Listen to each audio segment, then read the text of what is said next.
Leaves are changing. Leaves are changing to what? Less green, slightly less. Slightly green? less green. So instead of being like vibrantly green, they're like that lighter green that you get in the Crayola box that you really never use. You know, that color. We from the we from the we from the Dear Austin. Dear Austin. Welcome to the show. Hey, everybody.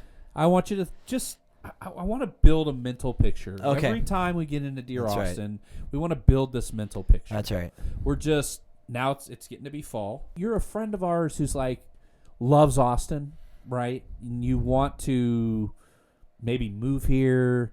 And so you're like, Diem, Laz, tell me a little bit more about Austin. Like, you guys seem to know your way about town. You seem to be men about town. You've been around. So share with me some things about Austin that I need to know. That you need to know. And this episode is the festival episode. And so let's start with the most well-known Austin festival, which would be South by Southwest, right? Yes. People come from all over the world. We get all kinds of actors and actresses and musicians and it's just entrepreneurs. Yeah, you have so many tracks. You have like your music track, your film track, your business track. I think the president was here a couple of years ago. Yeah. So it's kind of a big deal around here. Now, I myself have always stayed away from it. Here's the thing. With South by Southwest, you have got to just all week stay on it. Yeah. 2 weeks. It's because it's 2 weeks. Well, yeah. I'm sorry. The entire festival, you got to stay on it because there's always like at the last second. Oh, by the way, right. You know, Garth Brooks is playing down at Broken Spoke in 10 minutes. Yeah. That's how they announce what's happening, right? So the first time you were on 6th Street, you first said? time I ever went to 6th Street was during this is South dirty. By. This is dirty. Dirty 6. This was dirty. And I had only been here for about a month, maybe 6 weeks. We walk out and we're up on 7th and everything's fine. There's nobody on 7th, and then we work our way down to 6th. And there was no movement. Like you kind of threw yourself into the fray and you just stood still. And you waited for the crowd to push you through it because there were that many people there. You know, I think there were a few torches that were lit and just like, you know, they were roasting pigs out in the middle of 6th Street and stuff. It was insane. It was insane. Yeah. You know, if your company gives you the opportunity, like if your company will pay for you to go to it and pay for you to go to it the right way, absolutely do it. If they put you close to downtown, you've got passes to get into most stuff. It very much takes a lot of planning. A lot of like figuring out what's where, what's when. If you get the right passes, even you still have to like segment your day. Yeah, it's not like it's not all in one place either. It's not all in one place. It's all around town, all around mostly downtown, but even up South Congress, like and they go all like almost to Stastny. They go. Rainey gets taken over. Yeah. All of the 6th Street stuff gets taken over. Yeah. Just about anything downtown is taken over for South by, and then most of the East Side. Yeah. There's businesses that are closed during the regular year, and they open for 2 weeks just for South by. That'll happen too. Yeah. So if you get any tip from us on South by, it's a planning event. Yes. It's not just a show up and see what happens thing. Okay. ACL's one of my favorites. I got to go I love it. 3 years, and this year will be my 4th year attending. I've done it twice. It's all in Zilker Park. Mm-hmm. I usually I don't get my steps in on a daily basis because I save them up for ACL. Yeah. And then during ACL, I get all my steps for the year. For the whole year, yeah. Yeah, because I walk literally like 12 to 15 miles a day. Yeah.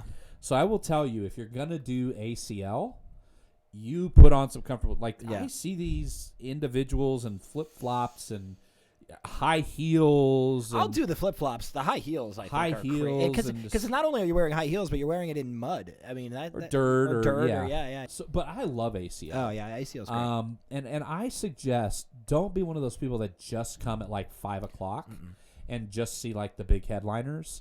I have discovered a lot of my favorite musicians by going to like Saturday 2:00 or 11:30 show, going to like a Sunday morning show. Sunday morning is always my favorite on any festival because I've gone to Bonnaroo a bunch of times. I've been to a bunch of music festivals. I always find the Sunday morning is usually always your sleeper. Yeah. Like, be there for the first shows of the day. It's a smaller crowd, but those guys are passionate. Whoever's performing at 12 o'clock on a Sunday, man, those are always my favorite shows. And that's the other fun thing I love about ACL is, there's a lot of time to discover bands. And that's, I think, the difference between ACL and South by is South by you cannot really get your hands around without, professional help, I think. Yeah. Whereas ACL, they give you the things. They have the whole schedule. Yeah, they have the schedules. Yep. This person's here. They've added a stage this year, or actually maybe 2 stages. That is it's kind of a wild card stage. Okay. That we don't know what's going to happen. Well, they said everything from filming podcasts to, so we won't be there this year, but we'll be there next year. Next year. You hear that? Happen in Austin. Kind of give people the idea of what food fests are, and a couple of your favorites in so town. there's a couple different. You have your smaller, very highly concentrated food fests, i.e. the Baconfest. We talk about in the episode with Hayden his mac and cheese festival, and generally those festivals are in a smallish venue. There's generally 15 to 30 vendors. If I were going to do just a small food fest, I would go and try to do all I could to research, because if you're not careful at some of those food fests, you get there, they run out of food quick. And if I pay $90 to eat whatever, you know. And that's how these festivals work, right? You pay X amount and you get to eat and drink whatever you want? Most of them. Okay. Yes. And if they're like a low entry fee, like $10-15, then chances are you're going to pay for the food. Okay. So there's the Food Truck Festival, which is one of my favorite events of the year. Okay. Every trailer has like a small sample size of something, but some of them will be like a half of a full dish or like a half of a half sandwich. And you got to think, if there's 35, 40 food trucks there, even if you're only taking 4 or 5 bites from each, you can't make it all the way through. Yeah. But I love that because you get to go in like the Food Truck Festival and you get to try all kinds of food trucks, and then they have a best in show, and everybody votes, so you get a token, and then you vote for your favorite, and then the winner gets $10,000 for their food truck. And let me give you a festival fat boy tip. Uh-oh. Festival fat boy tip. Fat boy tip. All right, so here's my festival fat boy tip. People are sheep. They legit are. And so if 10 people go line up for one dish at one place, everybody goes and lines up at that one dish. Yeah. That does not mean it is the best dish there. That does not mean it is the best bite there, the best portion there, the best anything. I always look around. Who doesn't have any? And I go over and I grab it and I take a bite. And if I don't like it, there's lots of other food. You can politely walk away and just toss it down. But often, a lot of the best food will be something that doesn't even have a line. Mm-hmm. And then you can always circle back to that thing. Now, every once in a while, you might miss out on something. But here's the thing. Would I rather spend 40 minutes eating at 8 things and miss out on one bite? Or would I rather spend 40 minutes waiting for one bite and miss out on 8 things? Yeah. Anyway, that's my fat boy tip. Don't always just go to the longest line.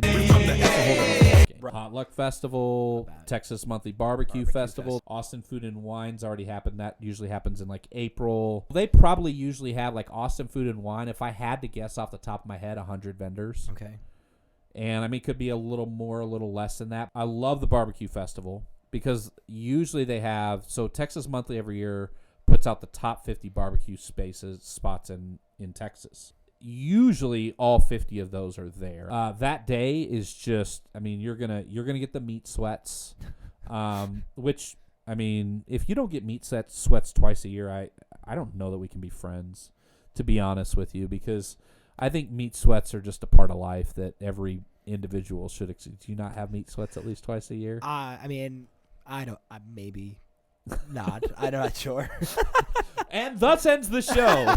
Sorry, everybody. I'm generally a sweaty person, so I don't know if it's the meat that's causing it or something else. So And then Hot Luck, we've talked about it before, so I don't want to belabor it, but that is, in my opinion, the best food festival in Austin all year. And I would say that the Saturday night out at the ranch is the best event of the rodeo, man, I'd imagine. I tell you this, right? The rodeo happens in March. It usually actually happens during South by, right? So that's another reason that the big influx happens during that time. There's pretty cool concerts that'll happen there. You'll get some nice if you're country in the artists, country, right? yeah. And you get, if you like a good old rodeo, that's when you get the livestock auctions and things like that'll show up. Yeah. So if that's your vibe. If that's your vibe, other festivals that you'll see, a little different vibe. The Moontower Comedy Festival that happens every year.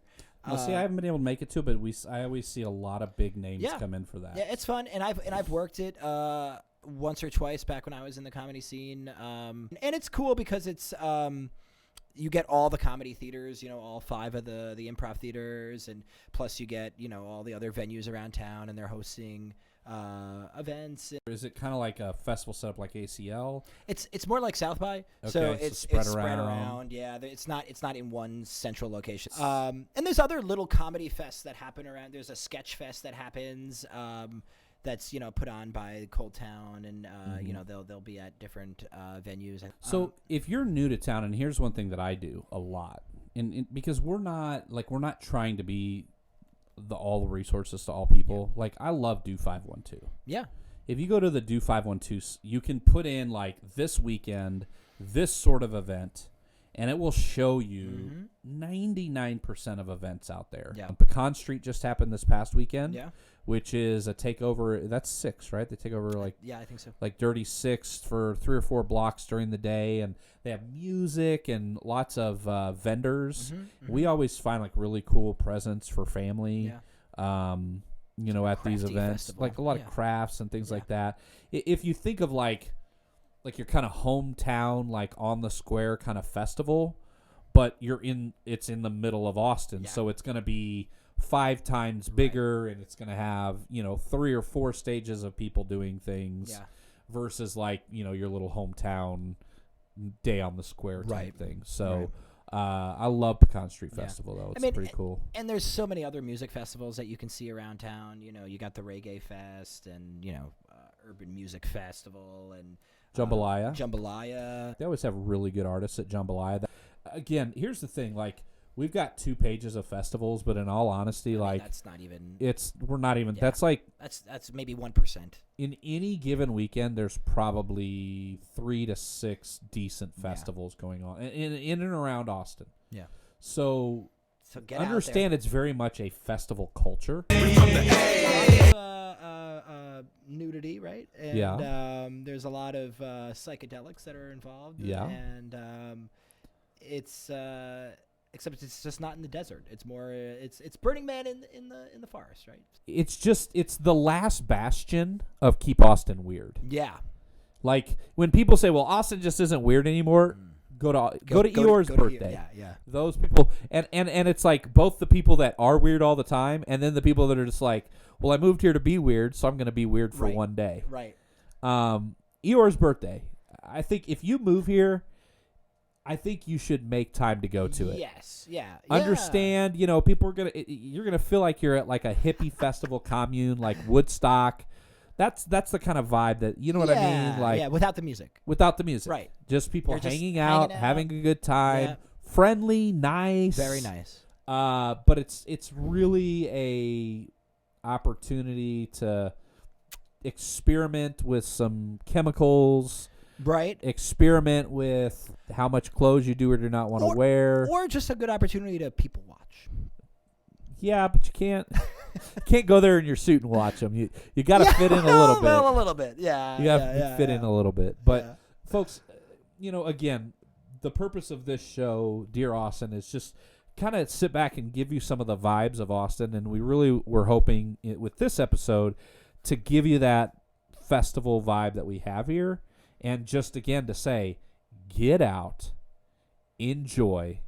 There's just always so much going on. Festivals, music, great food. We try to expose you to all that we can. And, again, we barely scratched the surface. Thank you for coming. Thanks for hanging out with us, guys. Yeah, it was fun. nice day today. It was a nice day today. The patio here is pretty Yeah, nice. it's They very serve nice. pretty good drinks. Yeah. We'll see you next time. Step your game up, cause you won't tame us. This is how we hold in Austin, we won't never change up. Hey, hey, hey, hey, hey. We from the A.